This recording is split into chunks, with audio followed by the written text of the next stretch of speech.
ဒီသင်ခန်းစာမှာတော့ကျွန်တော်တို့ meaning လေးစစ်ကြည့်မယ်နော် meaning စစ်မယ်ဆိုတော့ကျွန်တော်တို့ကိုယ်တိုင်စစ်မှာမဟုတ်ဒီ computer ကို auto စစ်ခိုင်းမှာနော်အဲ့ဒါကျွန်တော်တို့ meaning လေးတွေနည်းနည်းမှောင်းရေးလိုက်မယ်နော်ခဲကိုကျွန်တော်အားလေးဖြုတ်လိုက်မယ်အဲ့ဒါမှကျွန်တော်တို့ကအမှန်ပြပါလိမ့်နော်အဲ့တော့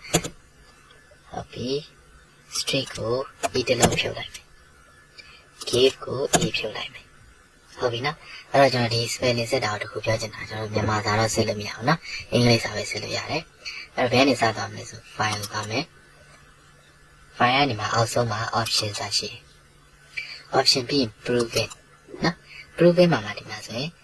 spelling စစ်မှာလားတဲ့အမှန်ချက်လိုက်ပြီး grammar စစ်မှာလားအမှန်ချက်လိုက်ပြီးပြီဆိုရင်ကျွန်တော်တို့ okay နေတာဒီမှာဆိုရင်ကျွန်တော်တို့မားနေပါဒီမှာ GIN နဲ့ဒါဆိုစလုံးမရှိဘူးပေါ့မရှိတဲ့နဲ့သူကအနီလေးတားထားတယ်နော် GI R လေးထည့်ပေးလိုက်ပြီးသွားရဒါဆိုမှန်သွားပြီဟုတ်ပြီနော် WES was တဲ့ WE လေးထည့်ပေးလိုက်ဟုတ်ပြီနော်ဒီ Oliver ဆိုတော့နာမည်ပေါ့နာမည်ကျတော့သူက spelling မစစ်ပေးဘူးနော်အဲ့ဒါသူမားတယ်ပဲပြောမှာပြီး street လေးကို E လေးထည့်ပေးလိုက်ဒါဆိုမှန်သွားပြီ give ကို E လေးထည့်ပေးလိုက်ဒါဆိုမှန်သွားပြီဟုတ်ပြီနော်အဲ့တော့ကျွန်တော်တို့ဒီ spelling ကြီးကိုတော့အများတိုင်းမဖွင့်ထားနဲ့နော်ဖွင့်ထားရင်ဘာလို့လဲဆိုတော့အင်္ဂလိပ်စာရေးရင်တော့အမှန်တိုင်းပြနေမှာပဲမြန်မာစာရေးတဲ့ခါကျတော့ကျွန်တော်စလုံးရဲ့အောက်ဒီမှာနေထားပြီးသားတွေဖြစ်နေမှာနော်